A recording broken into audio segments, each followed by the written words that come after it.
Welcome back to GBGuns and the EP45 shooting impressions. Sorry about the backlighting, folks. I'm at a range where I have to point a certain direction. The sun only moves a certain direction, so it's going to happen in this video. Anyways, coming up, you're going to see our first mag through this. We'll do a multi-mag test to see what Glock pattern magazines work and don't work. Of course, our trademark What's for Dinner test, testing 10 different loads to see what it'll eat. Going to do some kind of practical accuracy, as much as we can do with this compliant design. We'll see if it's any good or not. As well as I'm curious about the energy that these rounds are putting out, since we have a 6.5 inch barrel that is longer than 45 ACP was originally formulated for. Did we bring back justification for 45 with the EP45? All that coming up next on GBGuns. And yes, I am filming by myself today, so there's going to be some things a little bit different. Miss Tia couldn't make it. Full mag +1 as first shots out of the gun. Why do we do this? Well, it tests the magazine's ability to run. It also tests what kind of frictions are inside the gun. Not all guns or all magazines like to work this way. For our magazine, we're using a Glock 13 round standard magazine. For the ammunition, we've got, ooh, the mag is snug when it's full. We've got Norma's range ammo, which claims 835 or so feet per second. And I've got our standard piece of steel set up at the 25-yard line. Out there is a reduced size torso. Hopefully this red dot's going to be on close enough for me to hit it. We'll find out in a minute. Why am I at this range instead of a regular one? Well, the rules at this particular range require anything of this size to be shot at the rifle bay. So 25 yards is the closest I can get with it. And in the spirit of, I hate saying spirit of, but because there's so many restrictions and weird rule things going on these days, I'm going to try the sling method. This is an Extar sling. It's one of their own design. It's got some bungee on it. If you're not familiar with the sling method for shooting large format pistols, you want the sling relatively tight, like you see me wearing it, and then you push out, and creating that tension provides some sort of support. You're also pushing with your firing hand or pulling with your support hand. Just be careful not to pull too much so as to cause your hand to slip forward. That's why hand stops are great. Let's see how we do on our first 13 rounds. That is softer shooting than I expected. Oh, we did not get... the magazine was not in all the way. Now you might remember on the EP9 that you don't want to insert a magazine on a closed bolt. That's exactly what I did here. Probably applies here as well. So a thing to know.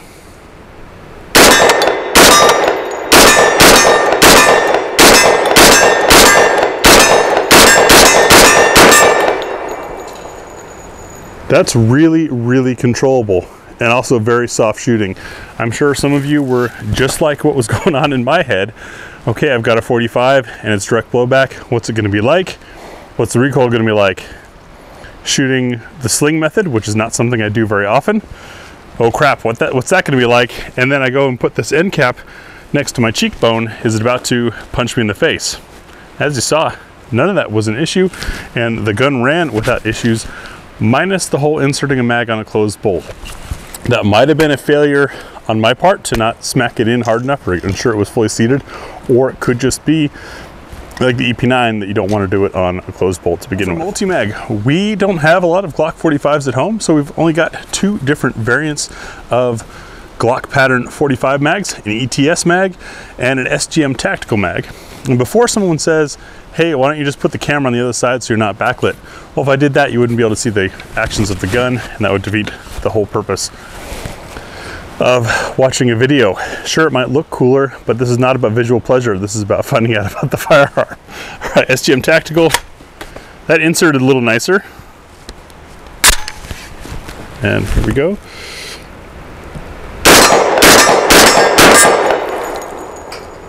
No issues cycling, and it drops free. Next mag will be our ETS mag. The stack inside these does not look very happy. See the way the rounds are laying in there. I don't know if that's the way it is inside all magazines, and it's just because it's translucent we get to see it, or if it's a feature. That inserts very nicely. That smooth plastic definitely fed well.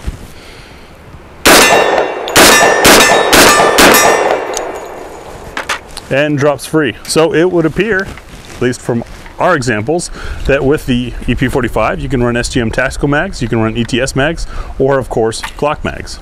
And now for what's arguably the main event, a crowd favorite, thanks to our patron supporters, Ammo Squared supporters, and some manufacturers, we've got what's for dinner. This will be an interesting one because typically PCCs and 45 struggle with hollow points, with this being potentially a great home defense platform. As you can see, we've got quite a few hollow points in this lineup. As I move down, you'll see that they all have different bullet weights. We've got different case materials, projectile profiles, ogives in different locations, completely different loads from one to the next. What we're looking for is, does it feed from slide lock? Is there enough energy to cycle and feed another round of the same type? And will it lock open on empty? Of note in this is the steel and aluminum case. Usually steel and aluminum is not a good thing in a direct blowback because the expansion contraction rates being different can cause for premature opening or delayed opening of the action. How will these run? Let's find out. This what's for dinner test is going to be a little bit different. I'm really curious what we're getting from the 6.5 inch barrel. So I have the chronograph set up in front of me, and that same piece of steel out there at 25 yards. Sorry, I hope that just showed. I couldn't really tell. But I only have 2 tripods. So the chronograph is on a tripod. The camera obviously needs a tripod.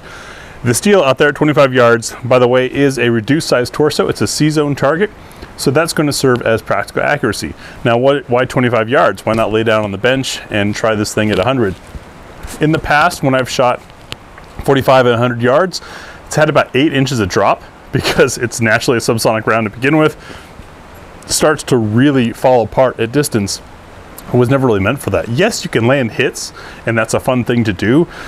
Can you say that the accuracy you get at 100 yards with 45 is inherent to the platform you're shooting it from or the ammo? Not really. You end up with a lot of variables there. So to be fair, I'm gonna have a small target at 25 yards. I've got the chronograph. Since I can't show you the chronograph and the gun running at the same time, I will read and call out the numbers.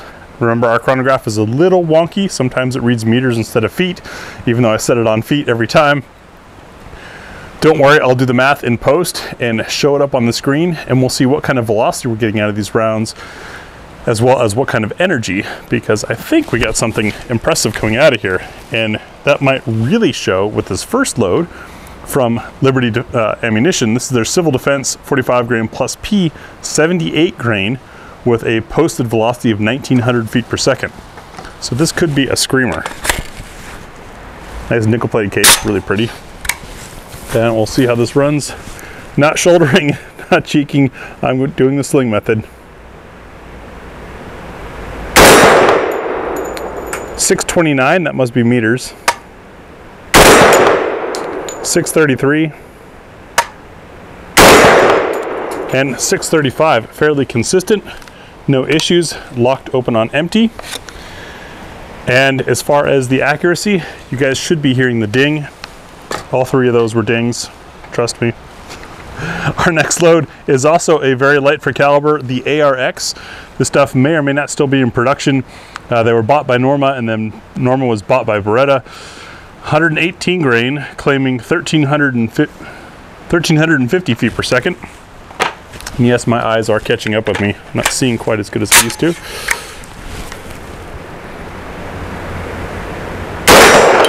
.635,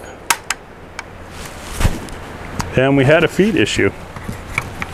One of the ways that Extar has approached solving the hollow point funky round feed problems was shown in the tabletop. That extra little fork that's in there actually forces the round to kind of hop up, and then the bolt pushes it in along with the conical design there. So it's an interesting feed setup. With rounds like the ARX that have that screwdriver tip, it may have just hit a spot that wasn't perfectly round. We'll see.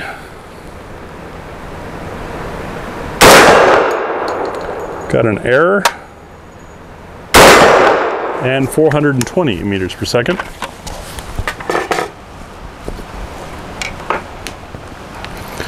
Next load is from Alchemist Ammunition. This is a frangible load, 155 grain. And as far as velocity, it says 1,000 feet per second. All of the non-US viewers are enjoying this meters per second, I'm sure. Let us know in the comments if you're from outside the US. 293.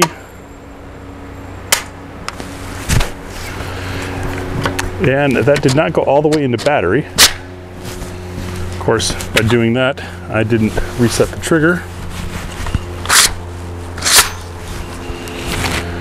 And the round got shoved in to the case.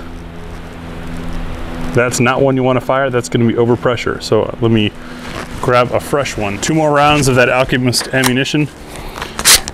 I should also mention the extended folding charging handle that you saw in the tabletop video is an optional item. Does not come standard, it's just a regular charging handle on the standard model. 342, 309. Gotta load more mags. And we're back with the Steinel, or Steinel if you speak German, 185 grain SCHP, solid copper hollow point. These are one of those beautiful cut copper pieces, as you guys saw in the intro to the segment. Do we have no advertised velocity? Oh, 990 feet per second out of a 4.3 inch barrel is what they're advertising, so we should beat that for sure if they're honest. 335, 332, 321. Hornady's Critical Defense, a classic 185 grain at 1,000 feet per second.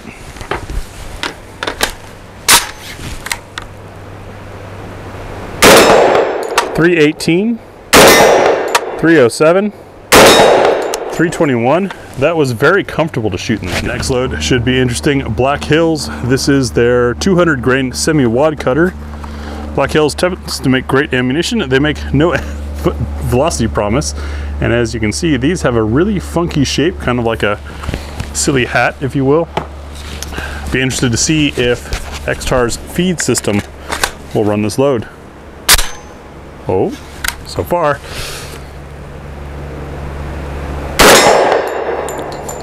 Got an error. That was a very smoky load.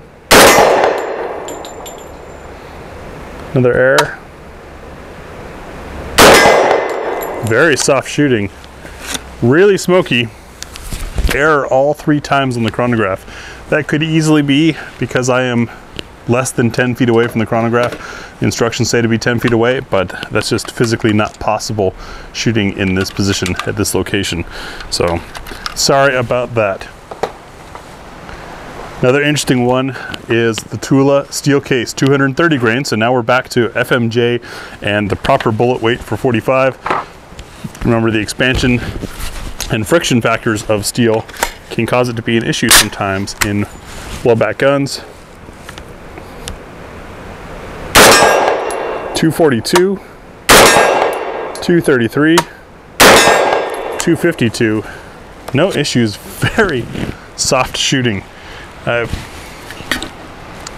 those of you that have watched the EP9 video, I went through pretty much the same experience. I was thinking, this is a 4-pound polymer blowback gun. There's no way this is going to be fun. And I was really shocked, really enjoyed it. Now here I am, 4-pound blowback 45 with no brace to support. And I wasn't sure. I wasn't sure what it was going to be like, but so far pretty good. Hopefully, as the numbers are coming up on the screen for the energy, you guys are seeing that this is potentially a really good idea for a defensive tool. Blazer aluminum with a Big 5 sticker marked $17.99. Remember that? $17.99 for a box of 45. Same potential issues as the steel.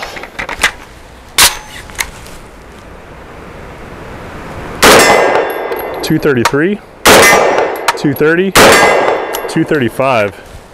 Very comfortable shooting.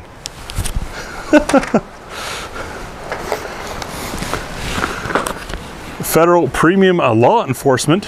What kind of laws am I enforcing today? Well, the supreme law of the land, the U.S. Constitution, right to bear arms. This is their tactical HST, not just regular, tactical. 230 grain with a stated velocity of 890. Does not tell us what barrel length.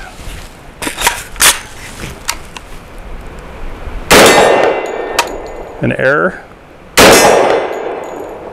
Another error. And looks like we had a slight feed issue.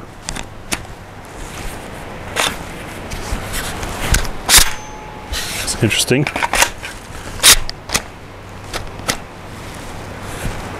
It's not want to feed.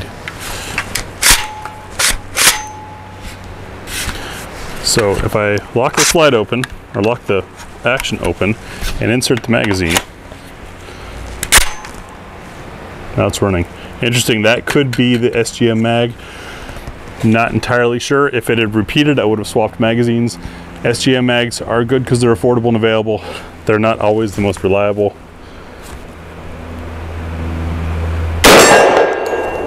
Another error from our chronograph, so no measurements there. Our last load is the SIG EPA Elite Performance Ammunition V-Crown 230 grain with a stated velocity of 830 feet per second. This is one of the more wide hollow points.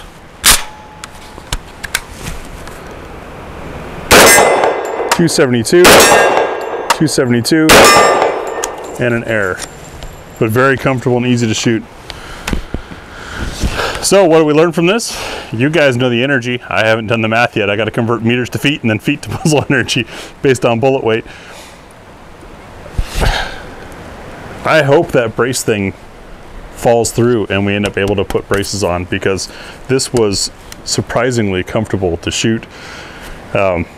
Very controllable. I'm kind of tempted to load up one of the sticks with some FMJ and see how quickly I can keep it still on a small torso at 25 yards. 10 rounds of ball, same torso at 25 yards. And why are we doing this? Well, it will somewhat be a test of shooter skill, but I want to see for myself and hopefully show you guys how easily this is or is not to control, to fire quickly, even using the sling method. I am not a professional with the sling method. I don't travel the country making money telling people different ways to shoot than they already do. It's just a method I knew it existed, so giving it a try. All right.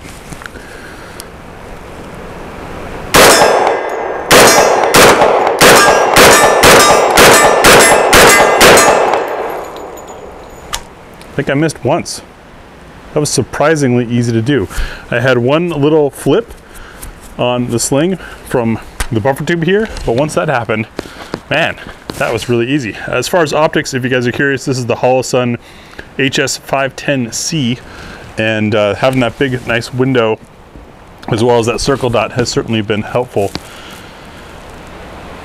I am once again really taken back by Extar and this EP45.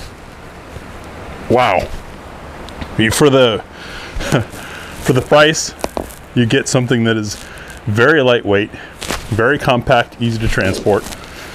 The energy, you guys know before I do, it just seems like an all-around smart way to go. This is something that I think is enjoyable enough and easy enough for new shooters to give a try and not be too scared of. It's certainly lightweight and compact enough to be a truck gun or a house gun or defensive tool, and also fun on the range. I mean, generally we'd try to look at firearms for what they're intended for. This one I think could do just about anything most pseudo-defensive minded people are into. I say pseudo-defensive because yes, 45 does have some range reliability issues, as in you lose accuracy greatly at distance, but when in defensive shooting, can you shoot at a long distance and still justify it? If you're shooting defensively, chances are you're within 25 yards. And if you're out plinking with friends, chances are your 25 yards are in. So it what more could you ask for? This is really impressive job. Congrats to Extar for pulling this off.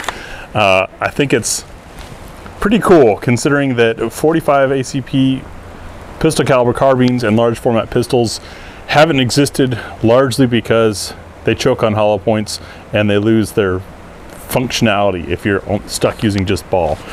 We had a couple rounds that maybe this didn't like, but we're shooting some pretty extreme stuff. I'm not even sure that Alchemist ammunition is even still around, so I'm not too worried about that. But the common ones and the famous ones, they ran. Nicely done. If you guys are looking in for something like this as a general purpose, something that'd be fun to get to know and shoot well and still has a defensive purpose at the house or on the ranch or what have you, I would suggest strongly considering the Extar EP45 or the EP9. 9mm is a little cheaper per shot. Are you getting better energy out of 9mm? Well, you guys already know that. I haven't run the numbers yet. Anyways, thanks for watching, and thank you patrons for making all this possible.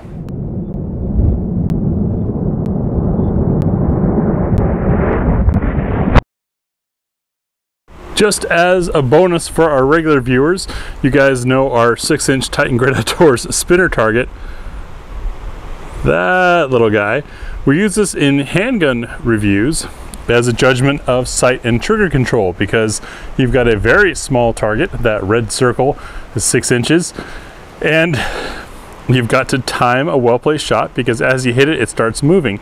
So from way back here at 25 yards, shooting the sling method, let's see if I can do it. I'll leave you guys zoomed in so you can watch along. I think I can pull this off, and I think it'll be somewhat of a judgment of what kind of energy we're getting. This is using that same Norma 230 grain ball ammo. I've given myself 9 rounds.